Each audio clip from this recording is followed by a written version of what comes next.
Marvel superheroes are lazy. Yes. Lazy. Ask myself, why is it? Why is it our default setting is hard work? I think it's because of the art we consume, the myths, the mythologies, the legends, the stories we're exposed to. Now, as a child, I read this legendary Japanese comic, this manga, called Dragon Ball Z. Okay? Those of you who don't know Dragon Ball Z, the whole story of Dragon Ball Z is all about working hard. That's it. The main hero, this boy named Goku, his whole story is just working hard. He has to train hard to defeat the bad guy. The next bad guy is harder to defeat, so he has to train even harder to defeat the next bad guy, and so on and so forth. Including the tournament arcs. It always involves the tournament arc. There is always a tournament. There is always the new alien that comes in that he needs to defeat. Yeah, it's always the tournament arc. I don't think there's ever been one where it's more of a story driven. It's always just like a tournament. His whole life working hard. As a child, Goku had to train martial arts. Do you like Dragon Ball Z more than you like Naruto? I think so, yeah.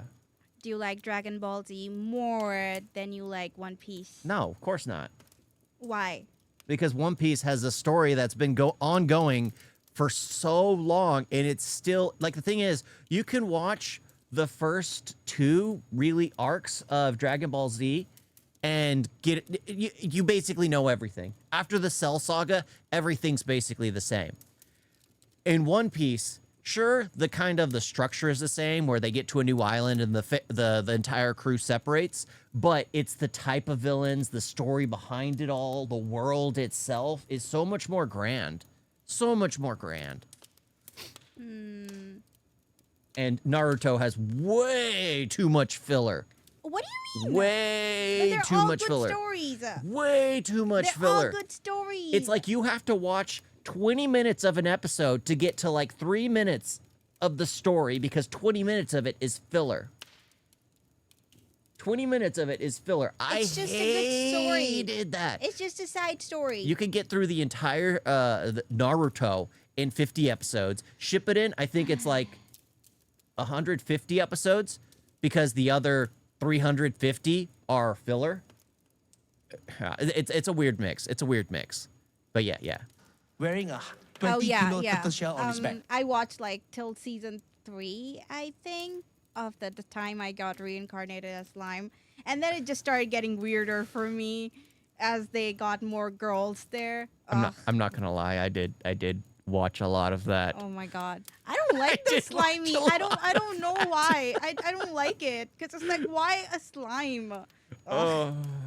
But they make a slime look cute. But in real life, I know what a slime looks like a slimy thing. So I was just like, whenever people would tell me, oh, you should watch this, and he would tell me and my brother would tell me, I'd be like, oh my god, no, it's a slime. And then it's a cute slime. I'm like, okay. But then it still felt weird for me. So well, like, it's funny because it reminds me of like the Punk Hazard arc. Everything reminds me of One Piece. The Punk Hazard arc, where it's the slime is being launched across, and then Brooke is talking about the comic he was reading about a slime that just melted women's clothes off, and then Sanji goes near, just like, can I borrow that book? Can I borrow that book? Yeah. I watched the Vinland Saga, but I forgot about the story. Yeah, and I've been trying to get into it, but again, anime. I know it gets I work too dark. much. I work too much to actually have time to sit down and enjoy hobbies now. But hopefully, eventually. But yeah, Vinland Saga. I will not lie. I'm gonna offend a lot of people. Don't care for My Hero Academia. Don't care for Attack on Titan. Oh yeah. Apologies. That was just so weird for me. I don't know. The way they were running, it was just like... No, it's not the way they were running. It's the fact that everyone was a Titan. Yeah. That's what ruined it for me. Everyone's a Titan. I was like, okay. But yeah. That is child abuse. Yeah, but the only slime that I like, the only slime that I like is in the campfire cooking in another world. Oh, yeah. Yeah.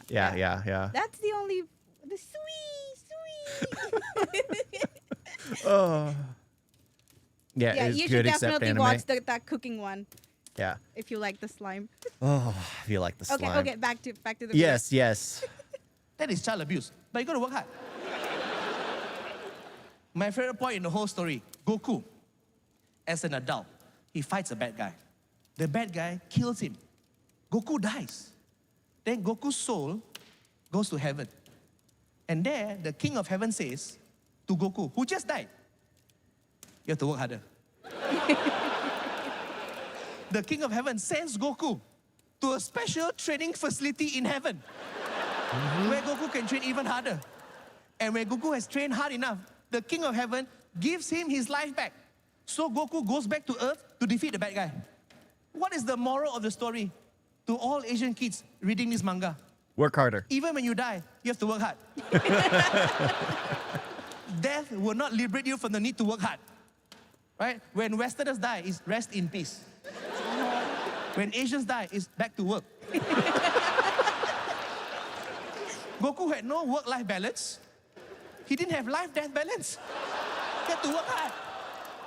And this ethos of hard work is embraced in all Asian superheroes, not by the Western superheroes. Right? Look at the MCU. The MCU heroes are all lazy. They don't even work hard to achieve, to attain their superpowers. Look at Bruce Banner. How did Bruce Banner become the Incredible Hulk? How? He walked in front of the X-ray machine, gets blasted by rays, Incredible Hulk. One day, he's a scrawny scientist. The next day, he's the body of a bodybuilder with the pecs. The pecs. Didn't do one push-up, got pecs. No, Jason, you must understand the struggle is that this character, Bruce Banner, is always angry. Hey, fuck you, I'm also angry. That's my body. If I walk in front of the X-ray machine, I get cancer. What the fuck? That is true. How did Peter Parker become Spider-Man? How? Got bit by a spider. Bit by a spider. No. Accidentally bit by a spider. He didn't even plan to be bitten by a spider. No, he's not that smart. One day, he's a nerd getting bullied in school. The next day, he's swinging all over Manhattan, jizzing from his hands. Jizz, double jizz. You know where my mind's going when he's saying that. Freaking Lonely Island song. Leaving his splooge all over the place. Oh. Come. So irresponsible. Didn't clean up his own cum. Other people clean it up. Didn't even train in gymnastics. Swinging all over Manhattan. How did Steve Rogers become Captain America? How? Steroids, that's it. There is a scene of them pumping him with steroids. How on the nose is that? How did Bruce Wayne and Tony Stark become Batman and Iron Man? How? Money, that's right. 3-step program. Father rich, father die, superhero.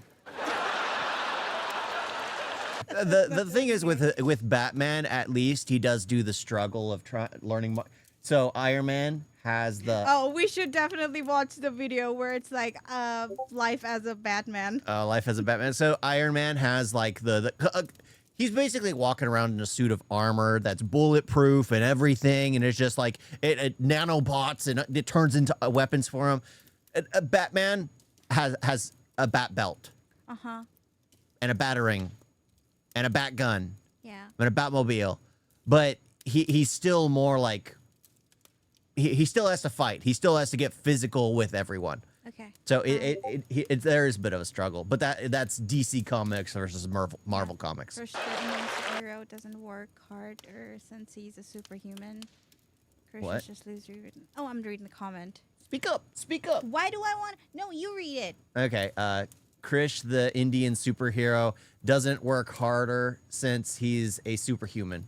Yeah, I guess that's it. What's your thought on James Gunn's Superman?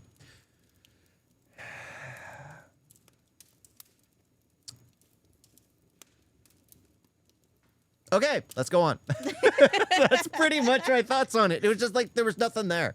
Just give us a Superman story. It didn't have to be Superman and friends. We just needed a Superman story. It wasn't a Superman story. It was Superman and friends. Why did we start with Lex Luthor? Why did we start with something dealing with the entire world? We should have just started with something very, very small. But yeah, that's just it. Batman and Iron Man are super smart, but we never see them studying. Well, yeah, of course. Because Batman's more of a superhuman. Batman isn't smart. He's a detective. There's a difference there. Iron Man is the smart one. Batman is a detective. So easy. The most famous superhero, Superman. How did Superman attain his powers? He was born superhero. He was born. No, he was not born a superhero. When he came to Earth, it's our sun which give him superpowers. The red sun of Krypton did not allow him to be a superhuman being. And he wouldn't have been able to breathe if he came here originally, because the red sun has a different atmosphere, provides a different atmosphere. But it was the sun. But of course, if we go to a completely different sun, we don't get superpowers. We would just, our skin would rot off. But yeah, I mean, I get it. I'm just trying to explain it. Superman.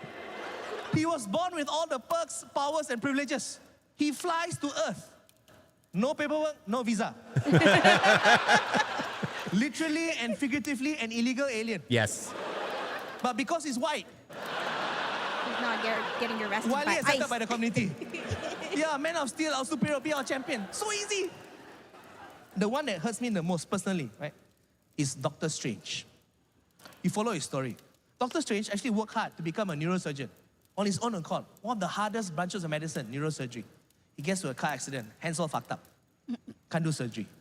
Then he does what a lot of white people do when they're sad, right? He goes backpacking, okay? to find himself. He finds himself in an exotic country. And how does he get his powers? How does he train to get his powers? He gets given his powers. He's given his powers by a white lady pretending to be Asian. That is true. What? Yep, the Sorcerer Supreme, which Doctor Strange is the Sorcerer Supreme, but yeah, they changed his origin story for whatever. Day, his hands all crippled. The next day, he's fighting aliens with CGI. Boom, boom, boom, boom, boom. Within one day, he becomes Sorcerer Supreme, the CEO of the sorcerer world. Straight up, no internship, no interview. It's given to him. Straight up, Sorcerer Supreme, the top sorcerer in the whole magic realm. One day. Meanwhile, the Asian guy, Sorcerer Wong, who has lived his whole life in the temple, he becomes the assistant to the white guy. Fuck you, MCU. Fuck you. Hey everyone, thank you so much for watching. That was good. If you like That this was video, good. you can catch. Oh, yeah. Yeah, I hate it when they don't have a struggle. I hate it when things are too easy, way too easy. Because life is hard. Life is hard. Life is a struggle, and people need so in the comics, the struggle was Spider-Man is by far one of the most best-selling comics ever. Because in every article, it was about this high school kid who saves kids or saves people in New York City on the daily, trying to go on a date with Mary Jane Watson. Trying to go on a date. Doesn't have enough money for a cab, so he has to take her on a date on a bus. It is so down to earth. Sure, their origin stories are always immediate, but it's the stories themselves. Because the struggle for powers, I think, is more so in DC, depending on the heroes you look at. But it's more about the struggles they deal with on a day-to-day basis. In Marvel, on DC, it's more of the fact that they're superhuman and they do superhuman feats. Yeah. You guys got a video? Basically, yeah.